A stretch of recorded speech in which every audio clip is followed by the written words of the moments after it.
Okay, so in this lesson, we're going to add in some class scripting for our alternative fire, or our grenade launcher on our gun. Exactly. And this will be starting out with another projectile fire class. Okay. So let me go ahead and add something in here, and we'll name this. Let's see, what should we name this one? LP rifle alt fire, kind of like we have the LP rifle fire. Okay. So this will same be thing, just the alt fire. LP rifle alt fire. That's almost a mouthful unto itself. Now, the interesting thing is, though, since this is going to be a projectile fire, we can actually steal some stuff. We've already looked at a few of the things we need. For example, extending projectile fire as well as the init effects function.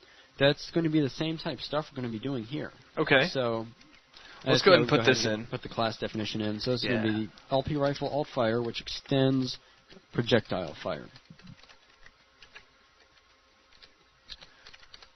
Everybody's like, Zach, hurry up and type. All right, so we got that in. So next is the function where we set up, or where we took the flash emitter and attached that. So if we jump back to LP rifle fire, we have the whole init functions effect. We're going to reuse the same thing. Okay, cool. So we just hit Control-C, come back over to our new guy, and Control-V. And the only one thing out of that whole function we want to change is where we say attach to bone and then feed it tip. We want to change that to tip 2. Well, that makes sense, too, because we already set our muzzle flash for the alternative fire to be at tip 2's location. Right, and we have that socket set up from within Unreal Ed, so we're going to take advantage of that. Very cool. So, really, with that, I guess we're pretty much ready for some default properties. Yep. All right. And again, I kind of ran out of time to be overly creative with these, so again, the fire rate is going to be 0.5. All right. Fire rate is going to be equal to 0.5. Gotcha. And the ammo class is, again, going to be class xweapons.linkAmmo. Okay. Probably could have copied all this stuff, too.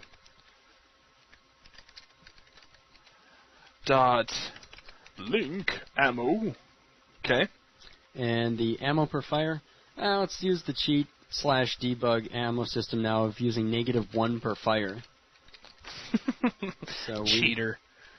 All right, equals -1. Now I mean, seriously though, it's fun for debugging because I can remember countless times where I'm testing out a weapon and it's like, okay, effects good, click out of ammo. Oh man. Right, and if you haven't created like a separate ammo class and things like that that you can pick up for your gun, or simply too lazy to type all ammo and using right, a gun. Exactly. So I mean, it just saves you a little bit of time. Okay. So from here, we're going to add our projectile class. So we'll set that to LPGrenade. All right. So again, a class will get into scripting in just a moment for the alt fire. Gotcha. And finally, I guess the spawn offset, just like in the last one. Yep. You need to set that about the same too, because I mean, while the the grenade barrel is just a little bit lower, as far as spawning from a location inside of Unreal, since the player's going to be moving around so much, we don't really need to set this to anything different. The same offset that worked for the LP projectile should work just fine. Okay. Here. So we'll say the X is 25, Y is 12, and Z is -6. Gotcha. Z equals -6, and with that, we're done. So, really, is there anything else we need to add to this particular class? Well, just the flash emitter class, like okay. last time. So, jump down here, flash emitter. There we go with caps lock. Oh, yes, I love it when that happens. All right, flash emitter class. That shows you that Zach was not looking at the screen while he was typing again. All right, so flash emitter class is going to equal what? xeffects.assault muzz flash first. Again. xeffects dot assault muzz flash first. There we go. Looks good. And with that, we'll go ahead and end our single quotes. And is there anything else we need to add to this particular class? Nope, not really. Again, it's a simple class which is responsible for spawning projectile. Okay. And of course, setting that up with projectile class, and then it's just a few other properties about the behavior of this class. All right, cool. Let's go ahead and save this out. So we'll go ahead and save as. And we'll call this LP Rifle Alt Fire. And click Save. So we got one more class that we really need to add in here. I'm going to go ahead and just tack it on to the end of this lesson. And this is for setting up the class for the grenade itself. So let's go ahead and, actually I'll jump back one and we'll grab this guy, just to make things easy, Control-C, Control-V, and we'll name this, what, LP... LPGrenade. Okay.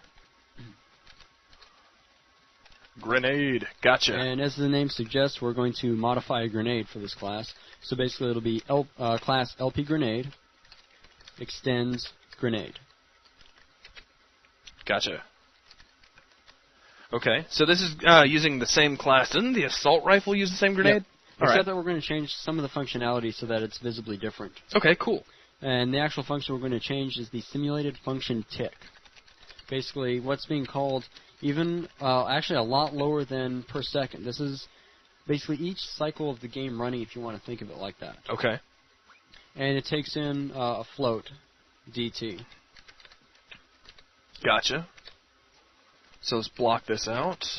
And what goes in here? Well, what we're going to do is, every tick, let's update the rotation of the grenade. Okay. So we'll use the set rotation function. Now, we need to feed it which way it's pointing, basically. And the reason I want to do this is, of course, the grenade is going to arc. So what I want to do is have the actual grenade follow that arc, so you see it actually rotate smoothly as it's flying. In order to do that, we need to get the rotator of the velocity, basically see which way the velocity is pointing. Okay. So we'll say rotator. Gotcha. And parentheses, velocity. That's pretty handy. And I guess we'll go ahead and end our quotes twice. And we'll terminate that. So very simple, but again, some interesting functionality. So it'll make the grenade actually point in the direction it's moving. Right. So That's it'll arc cool. more like an aerodynamic object, which is kind of funny because the grenade isn't. Realistically speaking, it makes more sense for the thing to tumble and bounce like crazy, right, as opposed to following a smooth arc. But again, if you want to set something like that up, you want to have like an arrow projectile. Sure. This is kind of cool. You so can always have your arrow pointing forward. Absolutely. Like maybe you're making a crossbow. I mean, that could be really cool. Exactly. All right, so moving down from here. That'd be an interesting amount of strategy. Finally, a crossbow that wouldn't be perfectly straight. You'd actually have to worry about the arrow arcing. Absolutely. Now that would rock. That's awesome. Hint, hint. Yeah, somebody out there do that.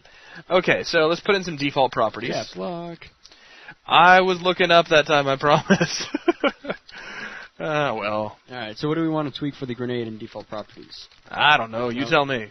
Let's see. Once we get that blocked in, how about we set it to where instead of bouncing, it explodes instantly? Okay. An easy way around this is to simply set the explode timer. Basically, the original grenade had a set amount of time from after the first bounce occurred to when it exploded. Okay. And so we're going to set that to about 0.01. Trying to remember, yeah, they don't explode on contact. All right, so that's the effect we're going to achieve here is a contact grenade. Cool. So set this to what? Let's say 0.01. 0.01. Gotcha. All right. Which, for all practical purposes, will appear instant. Yeah, it might as well be instant. And we'll also set the B fixed rotation DIR to false, meaning the old one used to rotate in used to have a certain spin to it, and it would keep that spin. That's not what we want here. We want to be able to specify the rotation ourselves. Okay, so gotcha. Fixed rotation, false. All right, well, awesome. And with that, other than saving it, that wraps up the grenade. All right, let's go ahead and file, save as.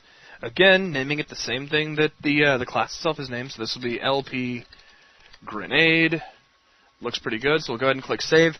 And really, that's going to wrap it up for this lesson, but it should pretty much wrap it up for all of our intense coding that we have to get done here. Right, barring any errors we come across when we go to compile. And since I typed it, I'm sure there will be some. But these are all the classes that we're going to be using that lay out the weapon. Okay, cool. So that's going to wrap it up for this lesson. Thanks a lot, everyone.